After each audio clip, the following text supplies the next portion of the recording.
Welcome to the Private Equity Exchange, the only summit bridging the gaps between limited partners, private equity funds, corporate executives, and entrepreneurs. With over 1,000 delegates, the Private Equity Exchange is the only venue where LPs, private equity firms, corporate executives, and entrepreneurs meet. Before the events, using our internet platform, schedule one-on-one meetings with delegates that matter most to you, and exchange far more than business cards at your deal meetings at the Private Equity Exchange. Gather great market insight with over 120 speakers and 6 tracks to choose from. The Private Equity Exchange, the largest private equity event in Europe for CEOs, funds, and LPs. You are looking at real estate and private equity. Outlook on the most promising markets, their drivers, their risks, their opportunities. Introducing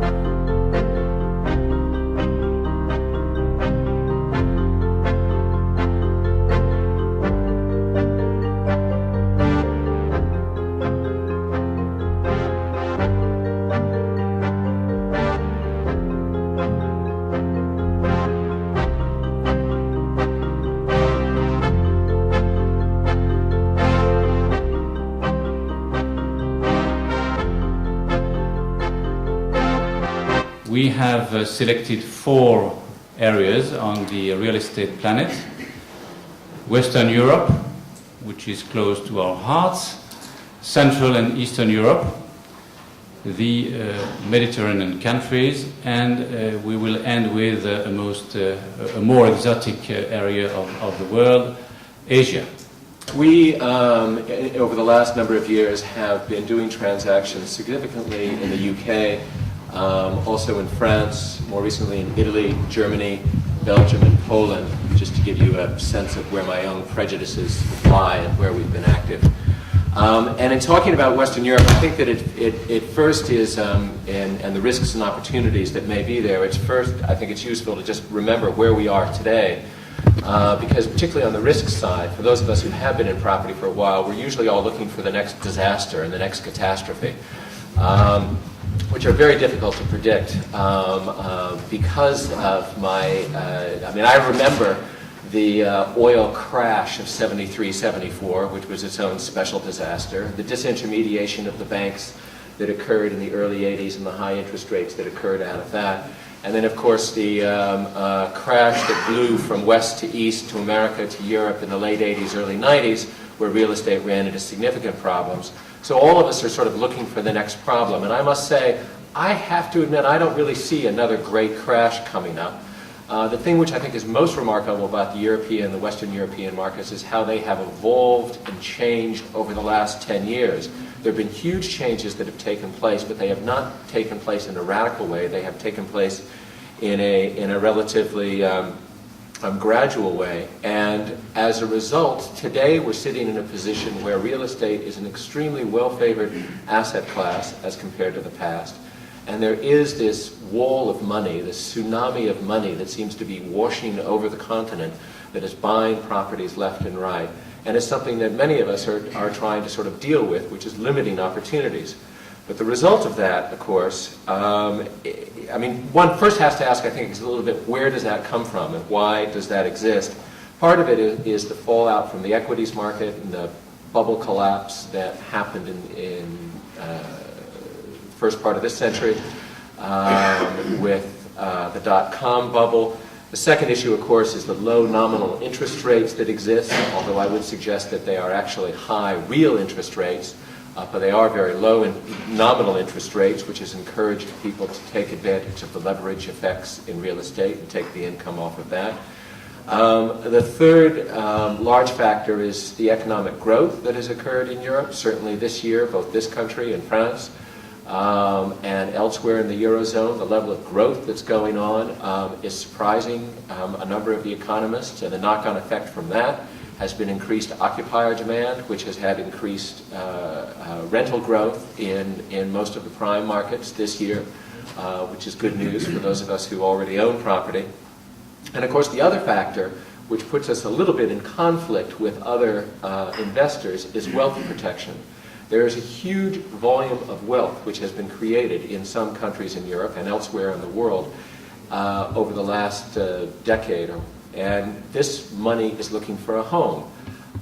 Here in France, one has the Spanish, who seem, in my view, to have become the new Irish in looking to invest and put their money in a safe place, and their objectives are frankly somewhat different than mine. I'm looking to invest to make money. They're looking to invest to protect their wealth in a lot of cases, and therefore, frankly, are able to bid a higher price and bid the prices up, and so it goes.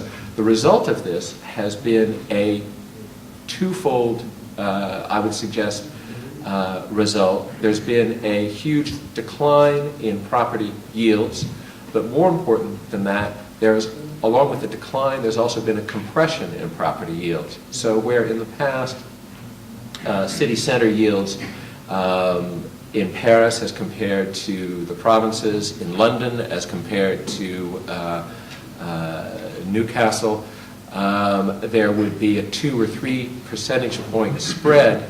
You're now down to a 0.5 percentage point spread, if that, or a 3/4 of a percentage spread. So all of the returns have moved down, and they have compressed, and they've compressed geographically, and they've compressed across sectors. So where industrial and warehousing a few years ago might have traded as high as 10 or 11%, it's now trading down at 7 or 7.5% or lower. And it's a remarkable effect that has taken place, and that has indeed changed the landscape that we are living in. The other result of that, of course, is that those who've been investing in property have had huge returns come back to them.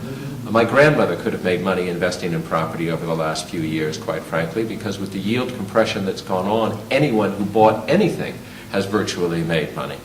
And so the IPD index, both for this country and for France, don't mean to insult anybody in terms of their abilities, but I think it's true. And so Jones Lang, for instance, recently put out some figures suggesting that over the last couple of years, where the total return, that is both capital return and running return on income for offices across Europe, and these were prime offices rather than sort of the general market, but looking at the prime market in particular, where they've been running at 22% per year for the last couple of years, they're projecting for 2007, 2009, that those returns are going to be more around 7 to 7.5% going forward. Similarly, in retail, where retail has been running at 15%, they're projecting it's going to go down to 6.6%. And warehousing, logistic, where that also has been at 16%, they're projecting that's going to fall back down to 8%.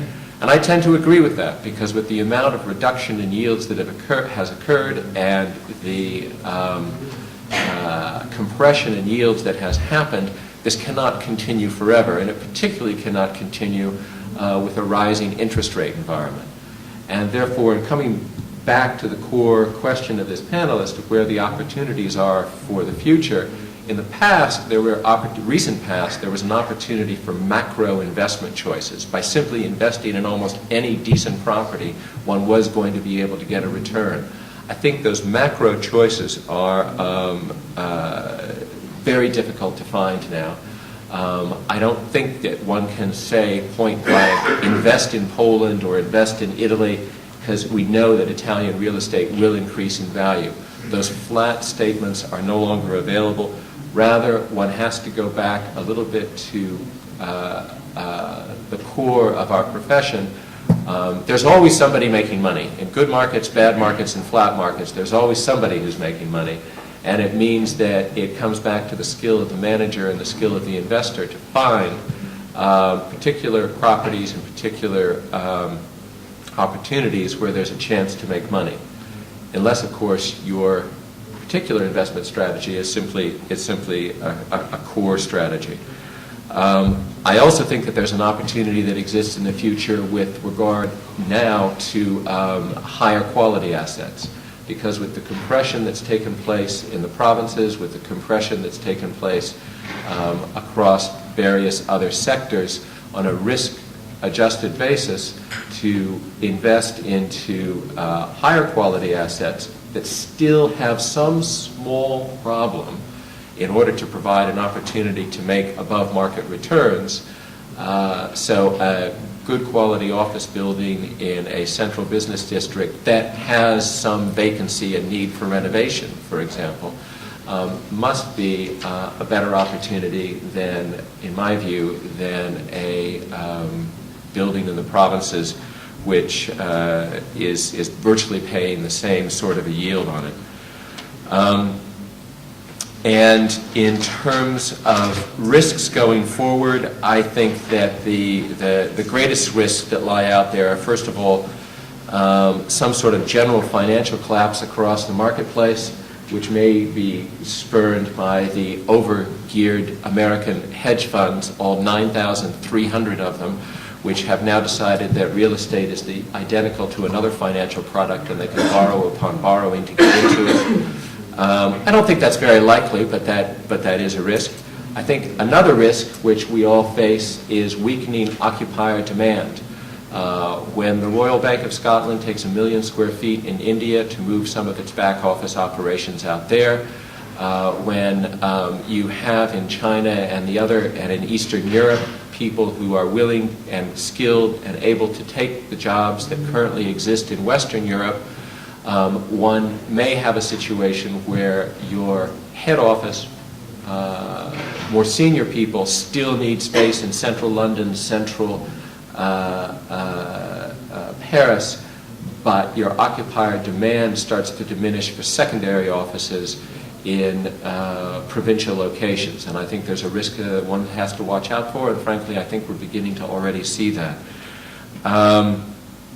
And then the other, certainly, risk that I think we all face is that if interest rates do rise, they've risen a little bit, but not so much, and I don't see that they are, but if they were to rise, there is going to be, there must follow a rise in real estate yields, and a rise in real estate yields is again going to affect those people who have over-geared themselves, and they are affected by the interest rates. And I think that probably uses my initial time. No, it's okay. You have spent 10 minutes. I apologize. Still, maybe you have described a very competitive situation in Europe, lower margins, lower yields. Well, it's a bit difficult to hear for investors who would like to place their money in Europe. So maybe do you share this view, gentlemen?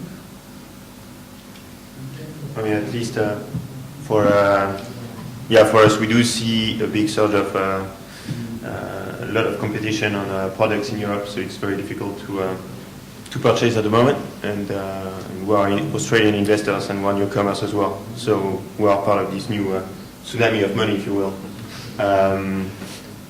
So it is extremely difficult to find product, and in Western Europe, that's something that we see, and we share the view of Peter about the risks in terms of rising interest rates and weakening occupier demand for secondary office locations. However, we do see an opportunity into better technological assets and more flexible. Since you are responsible for acquisitions in France and Italy, Olivier, well, you have no other choice than looking at those two markets. So you cannot escape Western Europe. If you have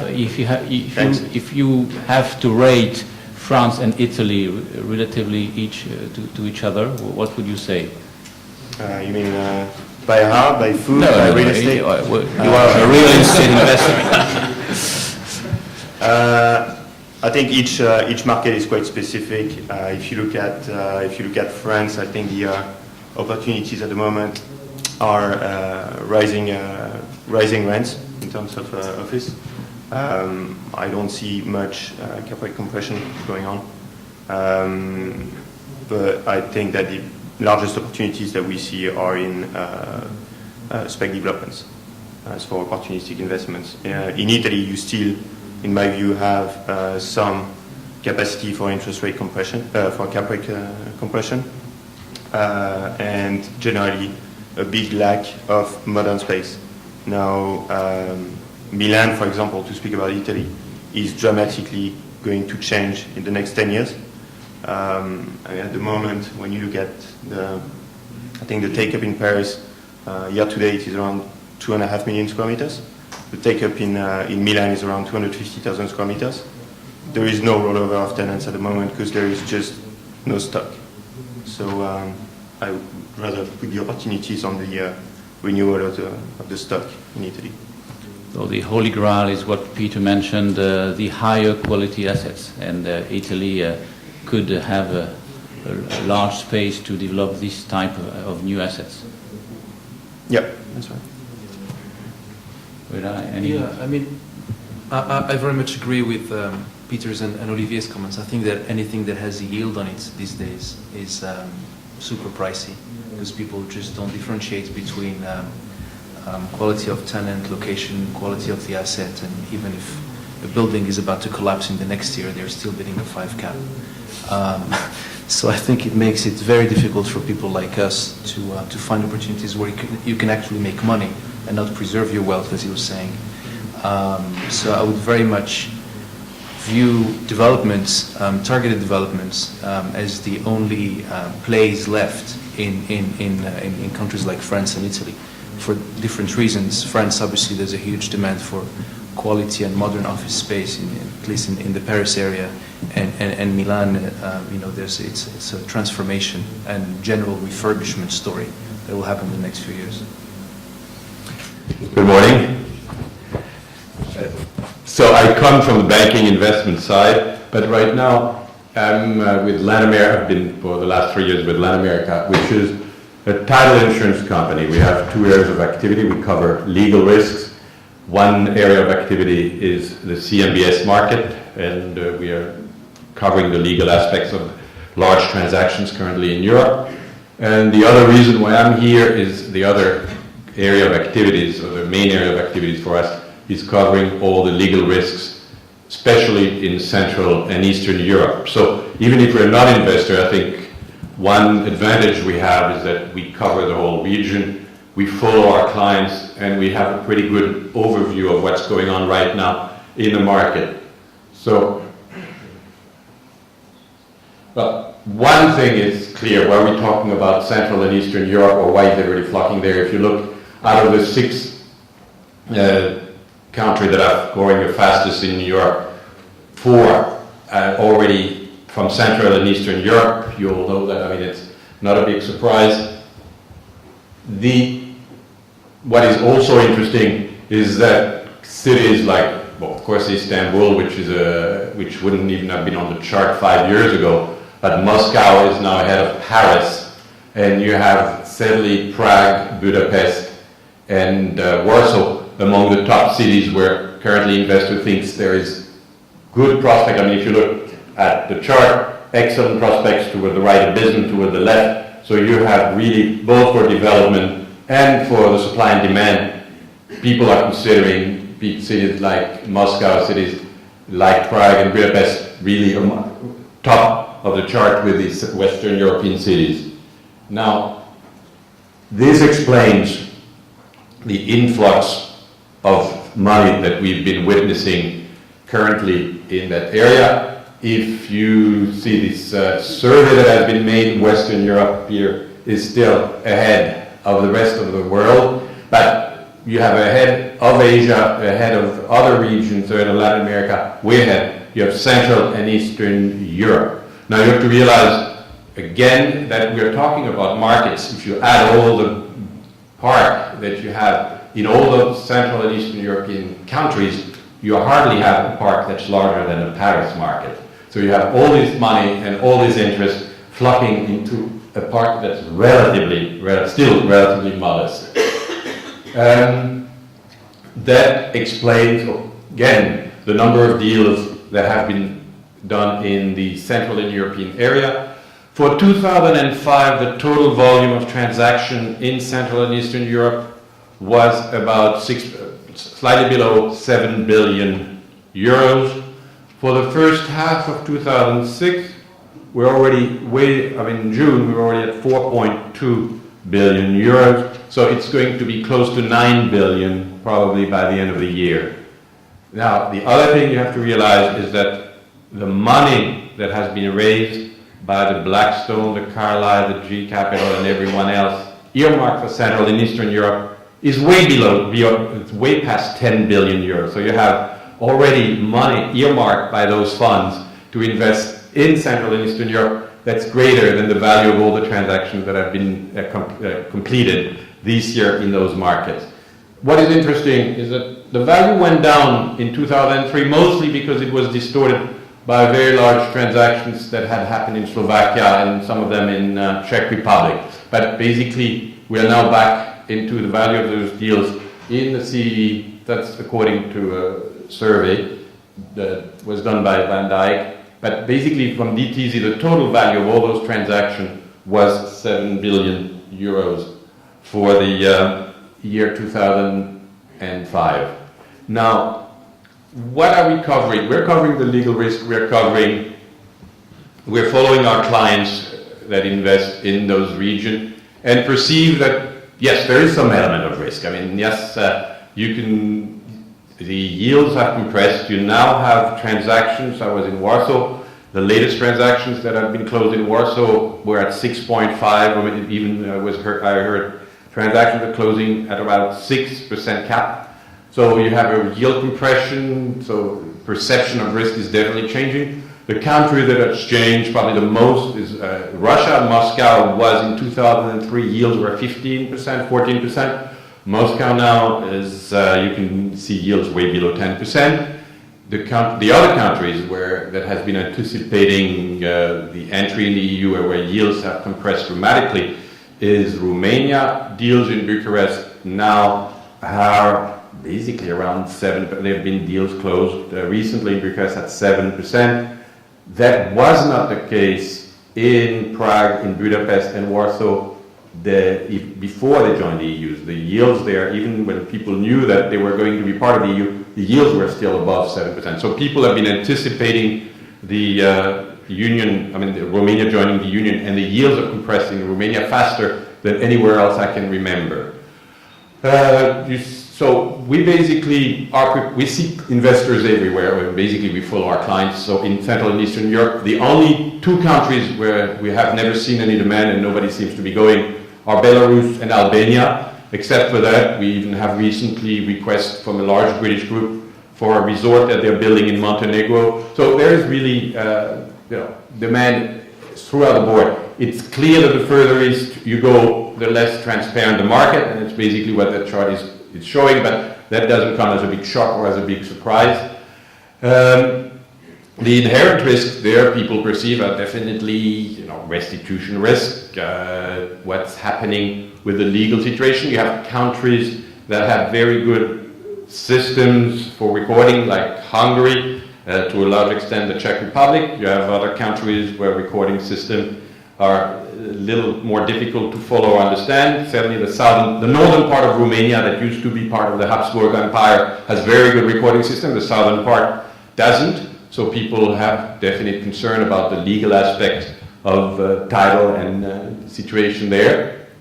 Same thing in Russia. There are certainly major issues which people are wondering, and that's one of the perceived risks that we help our clients, or we're there to cover. But basically, I was told I could only show 5 slides, but I'm cheating. There was one slide I wanted to show, and it explained everything. I mean, despite all the doubts or the questions people have about that markets, the yields coming down, the beauty contest, any building that is for sale, even in Bucharest, you have 20 bids. I mean, Warsaw are the same. But you have it's not too difficult to see, because you have a very, very virtuous chart here. I mean, you have the volume going up, the supply of office going up, and the vacancy going down. So everybody looks at that chart, and basically that's what people in real estate love. That's what the anticipation, people can do nothing better than continue the trend. So they expect that, yes, volume is going to go up, the supply is going to go up in the office markets in Central and Eastern Europe, and vacancy is going to continue going down because demand is there. So, in a nutshell, where do I see opportunities? We've talked about where our clients are going. Poland is definitely gets the lion's share of those investments right now. About 42% of all the investment in Central and Eastern Europe are going to Poland, which is understandable, despite the strange government that they have right now. I don't think people are overly concerned, and it's still the largest population. For a long time, people used to consider Poland, Czech Republic, Hungary are the same, basically similar core markets. I think there's starting to be some difference. I noticed, I was in Budapest this week. I don't know if it's due to the riots that took place in September, but people are starting to make a difference or price risk differently a little bit between Hungary, Czech Republic, and Poland. Russia is definitely the market that is attracting the largest share of where we see the greatest demand coming up right now after Romania and Poland. So we are certainly seeing a lot of European and a lot of American investors going into Moscow, despite again the legal risk or the political uncertainties or the questions that one can have. If opportunities, given the fact that again you have beauty contests for basically anything that has a yield, as we mentioned earlier, like in Western Europe, there's absolutely no different. If I were to take a chance, there's one country and one place nobody talks about, nobody goes. When you mention the name, people roll up their eyes and say absolutely not. So if you want to be contrarian, look at a place that could be coming up on the map. It's probably Belgrade. It's one of the largest cities in the Central Eastern Europe. Yes, we see non-European. The demand we have in Belgrade come from non-European. I haven't had a German group, I haven't had a British group come up to us and ask us if we could accompany them or help them in that country. But non-European, Canadian, US seem to be interested. So that could be one opportunity. Opportunities, of course, are in development, again, because the chart showing, that demand is down, demand is up, supply is up and demand is up, and vacancy rates are going down across the board. So other areas where we see opportunities certainly are with logistics centers. Logistics centers in Ukraine and Romania seem to be fairly much of it, not only demand, but you see development and developer being able to do sell forward on those transactions, which you wouldn't have seen probably 2 years ago. So I look forward to your questions, to discussing a little more about those markets, but in a nutshell, and I hope I covered that in the time I was given, this is what we see and what we witness right now in Central and Eastern Europe. Just maybe a question for the other speakers on Central and Eastern Europe. Well, apparently the legal risks are just forgotten. Yields are similar to those you can find in Western Europe. Still, the risks are there. Maybe not always explicit, but they are there. So, how do you react to this situation? Where is it just due to the tsunami of money which has to go somewhere, or is it a conscious risk-taking decision? I think what we've seen in Central Europe is that tsunami of money, which is mostly institutional money, getting allocated per country and getting allocated to the main city, to the capital city essentially. And they have completely overlooked, until now, the cities number 2, 3, and 4 of these countries.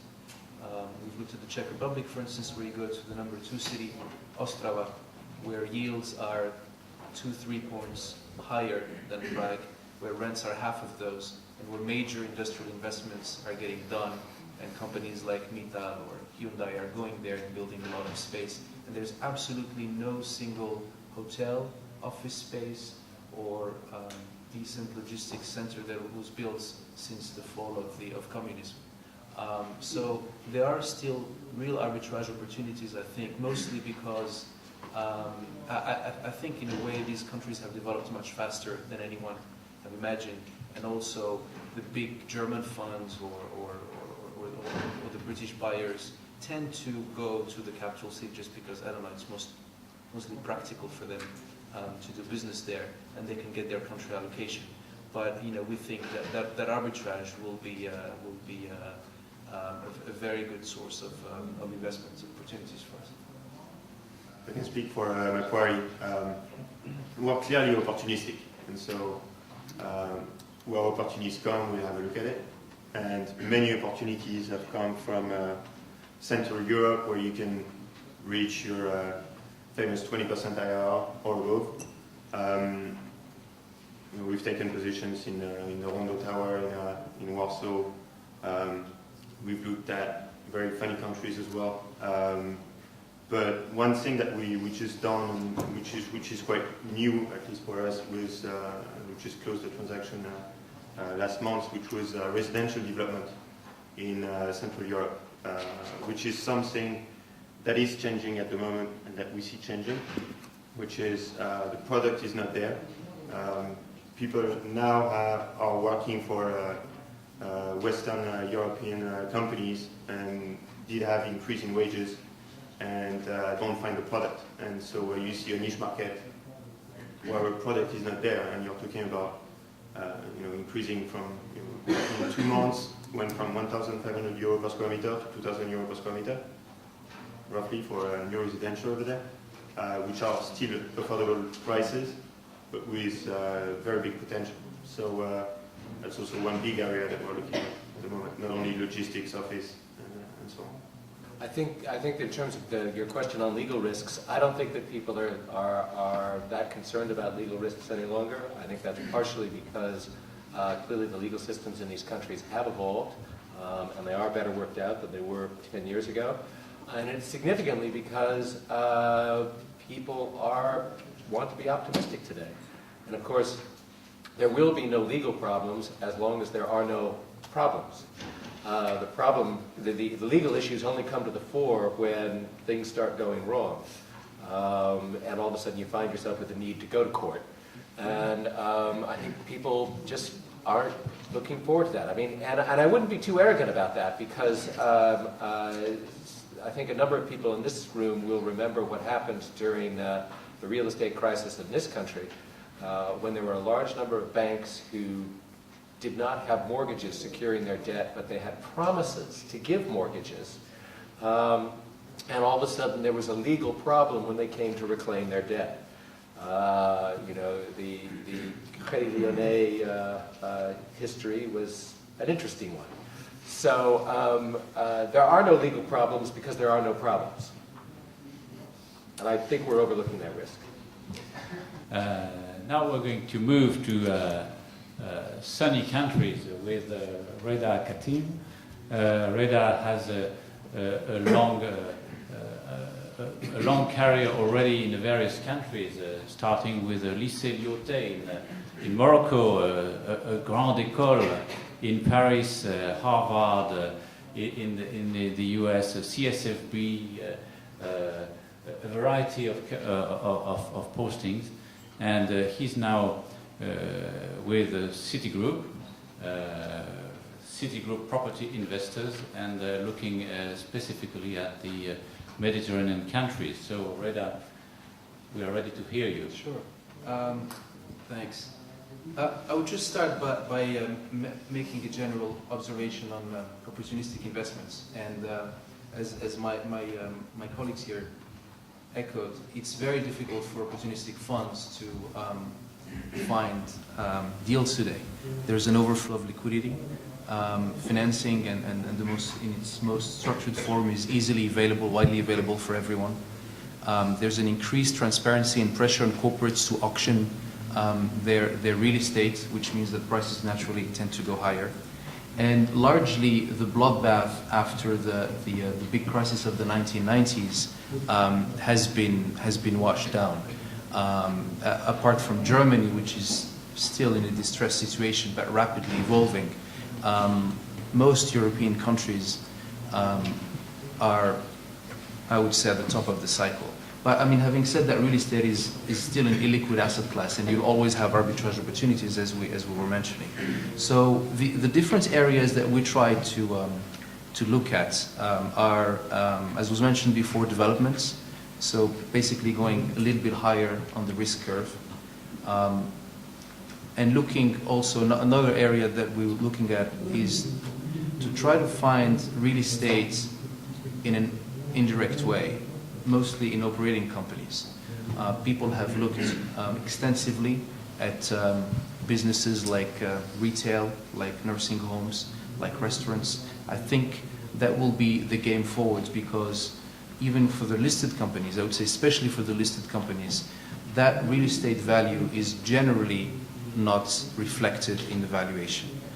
And should someone try to follow that route in the future, I would say that he would probably need to look a little bit wider, look at businesses like waste disposal, gas storage, gyms, anything that has bricks and mortars attached to it, and an income where you could, either go for the OpCo-PropCo or just stay within the operating business but manage the real estate much better. Because those companies, remember, are essentially operating companies, and they're taking care of the operations, the operational side of the business, and they have no idea of how to improve the management of the real estate, how to improve the efficiency of the use of their space, etc. The example of Le Printemps deal or La Rinascente in Italy is a striking one, where these guys will make a lot of money, not only from an improvement in the retail management, but also an improvement in the rational use of real estate.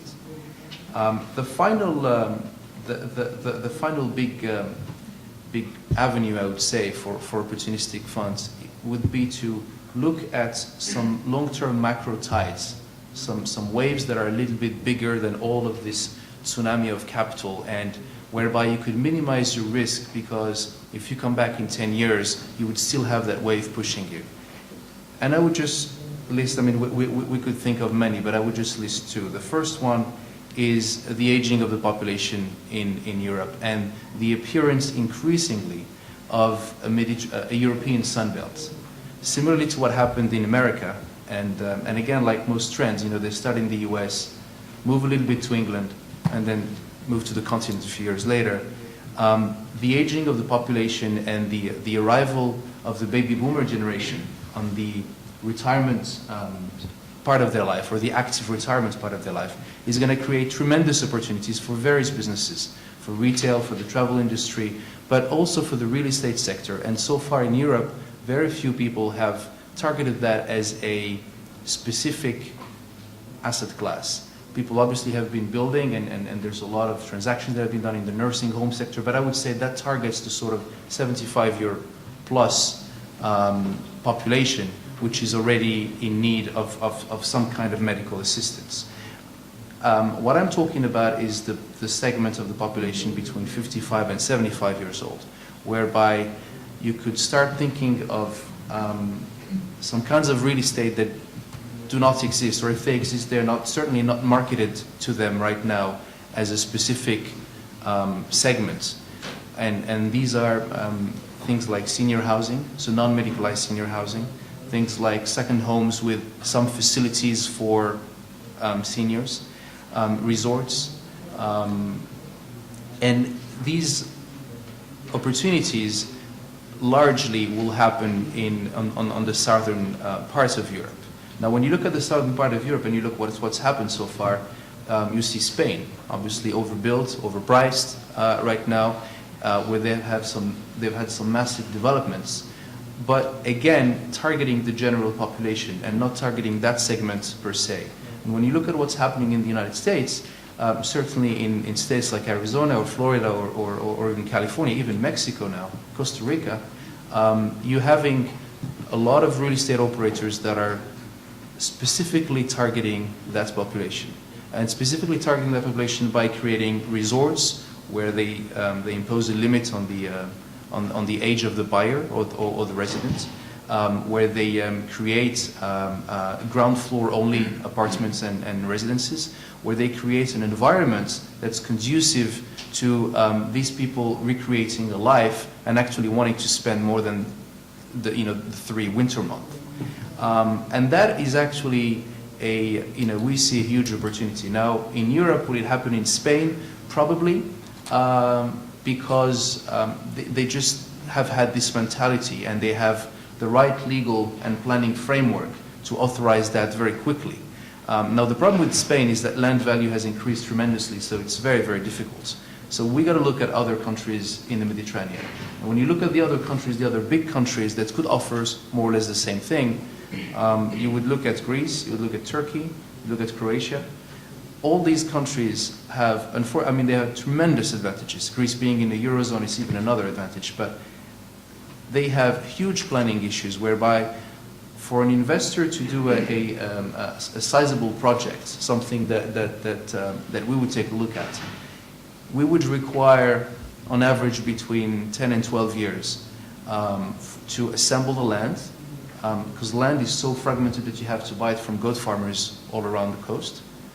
Then you have to go through planning, and that takes a long time. Then you have to deal with bureaucratic organizations, like in Greece, where they have a law that says that you cannot actually mix hospitality and residential. So when they look at a project, they say, well, it's either hotel projects or a housing project. So it will take a lot of time, unfortunately, to go through these hurdles, although the demand is there. And it's most of a pent-up demand, which means that supply will create also its own demand, and I believe it could be a virtuous circle. The only country in the Mediterranean so far that has done something similar and in massive scale is Morocco, actually, that has put together very large pieces of land. We're talking about hundreds of hectares on many locations on the coast, and just assembled that and went over the planning process and everything in about 6 months, and put that at the disposal of investors like Kerzner or Colony Capital and many others for mega resorts. That plus the combination that it's actually the same flying distance to southern Spain, that it's half the price, not only to build but also to purchase, that it's a much less, the much cheaper cost of living for seniors. I think that will create, as long as the European Mediterranean countries, Greece and Turkey and Croatia and Italy don't get their act together, I think that will create the next opportunity for this sort of real estate. The last big macro trend I would talk about is the arrival on the European continent of everything that will be basically of the Chinese and Indian tourism and Chinese and Indian consumer power.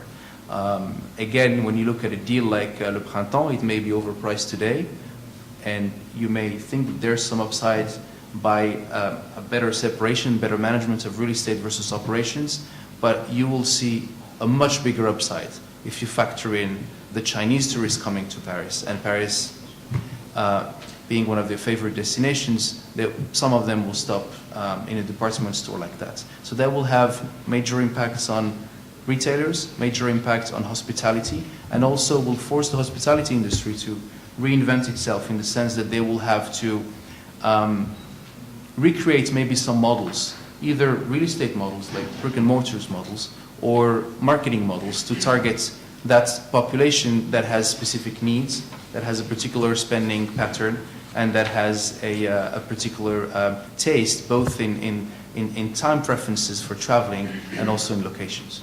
Maybe a question on other countries. You did not mention other North African countries.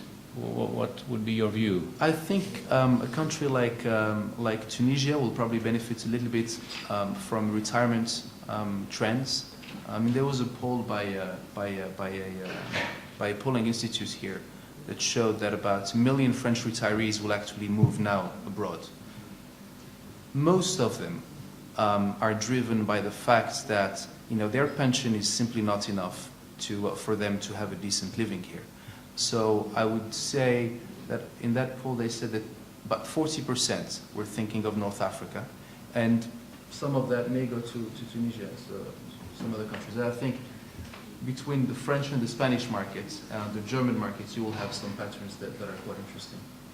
No, I think it's a trend that one can definitely see. I mean, the creation of the American Sun Belt is a process that's actually gone on for a very long, 20 or 30 years. And certainly 40 years ago, southern Florida was nothing but a wasting swamp. It's now populated by New Yorkers. And it's partially for all the reasons that you identify, and partially also because Florida did away with their inheritance tax, so it became a very good state to die in. And I think tax is another factor that comes into play. Thanks for hosting us today. So I'm representing Macquarie Global Property Advisors, who are looking at private equity investments for the Australian investment bank Macquarie. So even so, I'm taking care of currently opening the Paris office. I'll be presenting you Asian market today. So I think the first thing, and I'm going to be very quick, but I have many slides, but I think the thing that we want to look at today is China is a larger market than the Euro area. India is as big as Japan. And Asia is the largest in terms of GDP as a continent. In terms of population, that's 54% of the worldwide population in Asia. So economics, demographics. Another thing is urbanization, because we can think that in China the population is not growing that rapidly, given the local policies. But actually the population is moving towards the cities, and I think in the past 4 or 5 years, 75 million people just in China moved to cities. That represents a quarter of the American population. Then these people need apartments, they need offices. So that's, I would say, institutional real estate sector is developing over there.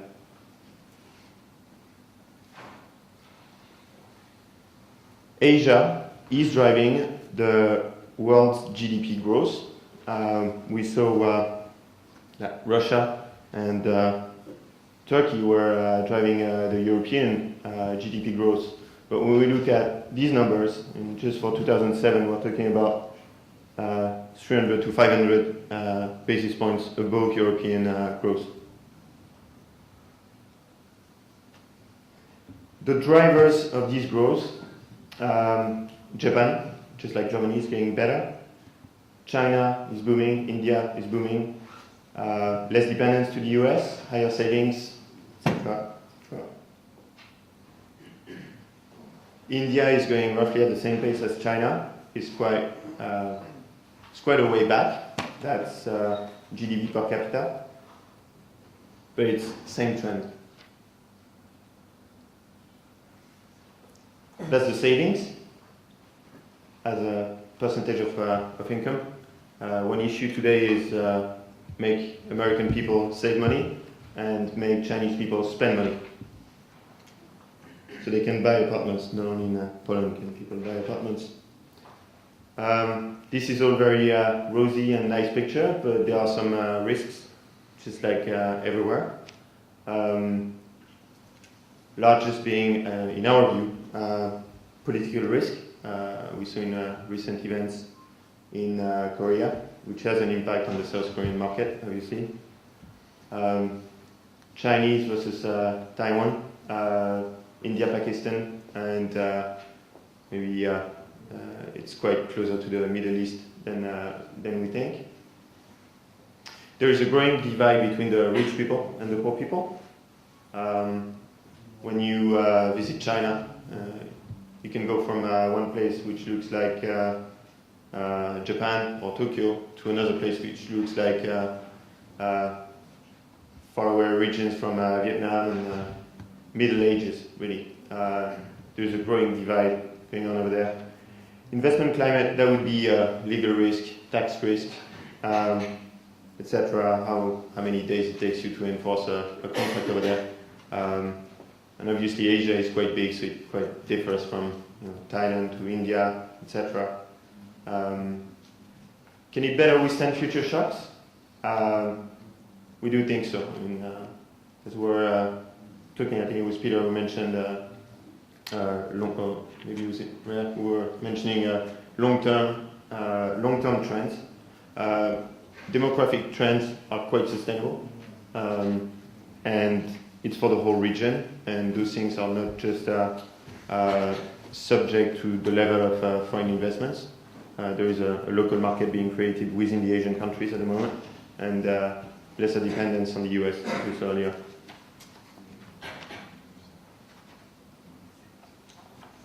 Now, given we remember that Asia is the largest continent in terms of GDP, what it means in terms of real estate, well, it's quite small. So what that means for us is that it's a growing market. And given all the money that we have to spend at the moment, this is one market that no one can forget about.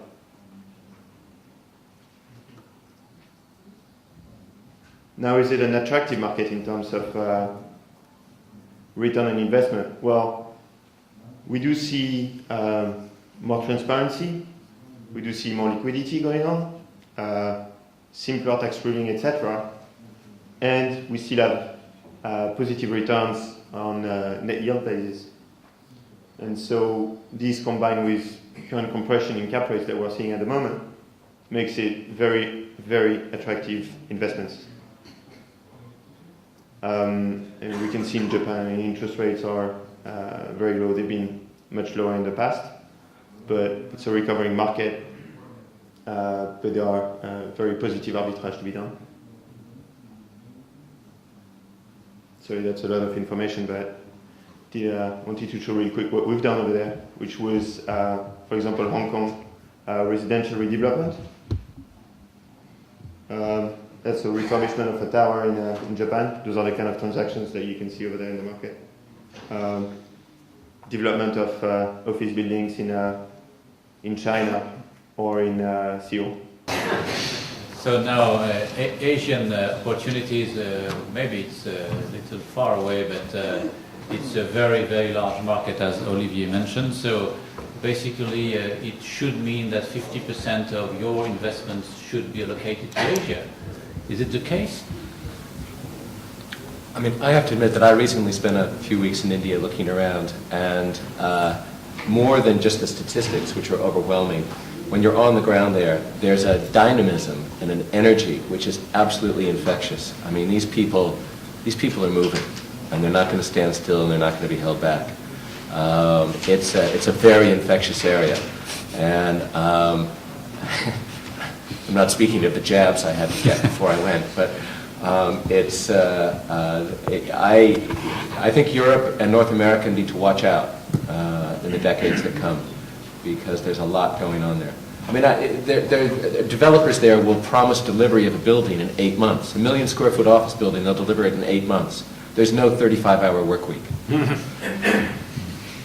In terms of legal risk, is it far different from what you see in Central Europe, Jean-Bernard? Yes. We did it's not my but we did our first deal in Shanghai, and that's quite a challenge because there is absolutely no title. I mean, there is really no such thing as, so we basically we're pioneering. India, we're very active. It certainly has a great advantage of having British law, British traditional law. You can also read the contract. I mean, there are some pitfalls, but there are some great advantages in the legal risk that you could have in India. But China definitely is a challenge for investors, and that's why we're also going there. Maybe a rather technical one and applicable to France, obviously.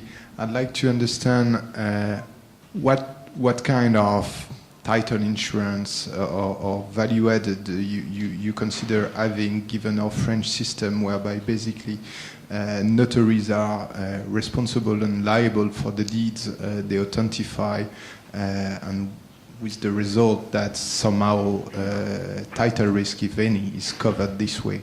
Do you think that, I mean, you have any added value for that? Yes, obviously. No. The notaires have been there, since François Ier. We had the very interesting meeting with the Chambre Notariale not so long ago. Obviously, we're not there to replace notaires, nor are we anywhere there to replace the lawyers. I mean, basically, our work starts where the notaire's job stops and where the legal work stops.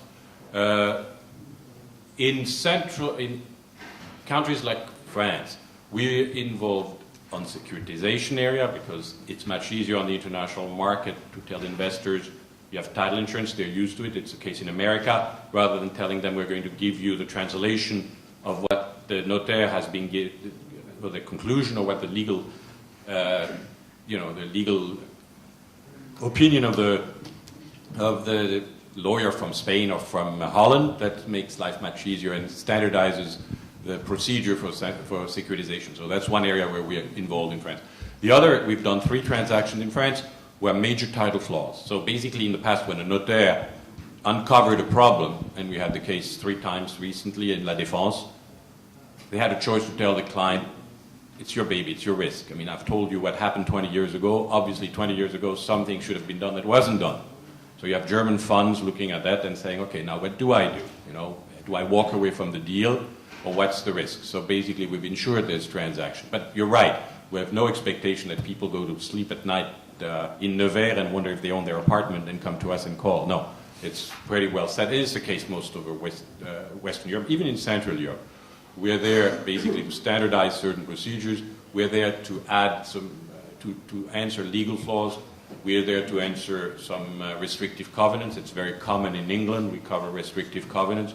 And also people feel that, you know, if they invest from Finland to Portugal and from Ireland to Greece, having one piece of paper replacing all the legal due diligence in their file makes life much easier. So that's what we're doing. Thank you. Question here. Yes, thank you. Alan Saunderson, Property Finance Europe. Mr. Khatim, I was waiting for you to mention Italy, and you didn't come till right at the end. I thought you were never going to mention Italy. My question to you is, the most obvious next destination for this macro trend is southern Italy, Mezzogiorno, which of course is hugely underdeveloped. Prodi government has been talking to the Chinese evidently about southern Italy being the gateway to Europe for the Chinese. A quick comment on Italy, if I may, perhaps Mr. Vellay as well, because he's covering Italy, about the prospects there. Are you talking about Italy as a sort of resort destination? In terms of what you were saying, the macro trend about the Sun Belt. Sure. No, I mean, I'm sure I agree with you. Italy is probably the country that has the most to offer. It's the closest one. It's in Europe. I mean, it's really it's a fantastic country. The problem is that it's also largely overbuilt. I mean, a lot of the Not in the south. Yeah, not in the south, but the south has other issues. The south has, frankly, the same issues a little bit that Greece and Turkey have. The planning issues are the real deterrent to investors.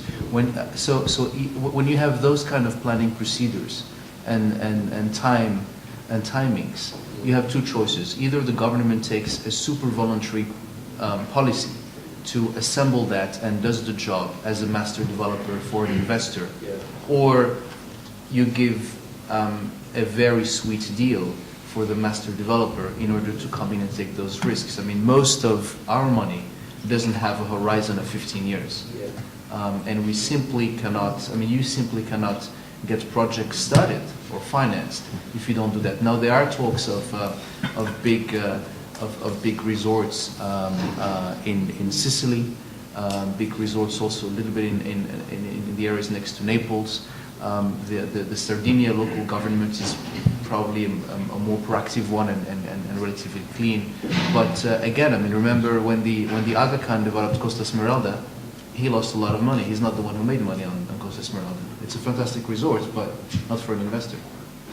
Yeah, 1 year ago we set up some private money to invest into Vietnam and China, but it's far away and it's not easy. Now we're trying to see how we can tap into the emerging Mediterranean. So I was very interested what was Mr. Khatim said.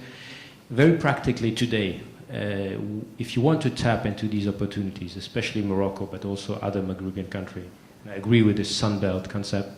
I was in Morocco 1 week and I saw that. We are currently setting up our own fund, but because we didn't see any opportunity to invest into somebody who is tapping into this opportunity. Maybe you have some other ideas? Where can we invest to get into these opportunities? Yeah, I mean, that's a tough question. I mean, as in any emerging markets, I mean, you're not going to have this sort of platform or even the concept of a real developer in the US sense of the word. You don't really have that. So that's something that you need to invent, and that comes through either relationships or building up skills from scratch, or if we're talking about large projects, and these tend to be larger than individuals can finance, but I don't know your own situation, so I can't comment on that. You can get some very strong incentives, I guess, from the government, but we're talking about large things. Do you have a fund over there? Are you setting up? No. We have an opportunity fund that targets Europe with a wider sense of Europe. So, we go to Turkey, we cover a little bit the Mediterranean on some selected countries. Well, I'm looking at these buildings which have been built in less than a year on the picture here, and I was wondering, maybe from Olivier, whether there are technical differences between these buildings that are currently built in Shanghai and what is done in Frankfurt or New York. Again, I'm covering France and Italy, so I can tell you the difference between those two. What we're doing there is, what we're playing at Macquarie is building up institutional standard Class A buildings. Now, on the technical side of things, maybe I can get some info from my colleagues over there, but I don't think there are many. What we've done over there is either pure development or refurbishment, but usually they tell you not to go above 60 stories. But that's one thing I've heard over there. What I can tell you on these developments is that they were really quick, very, very quick. As Mr. Kasch was saying, people work around the clock, day, night, weekend. And we've managed to flip those assets at substantial profits within 2 years between acquisition, construction, leasing, selling. So it's extremely quick. On your behalf, I would like to thank our four speakers today.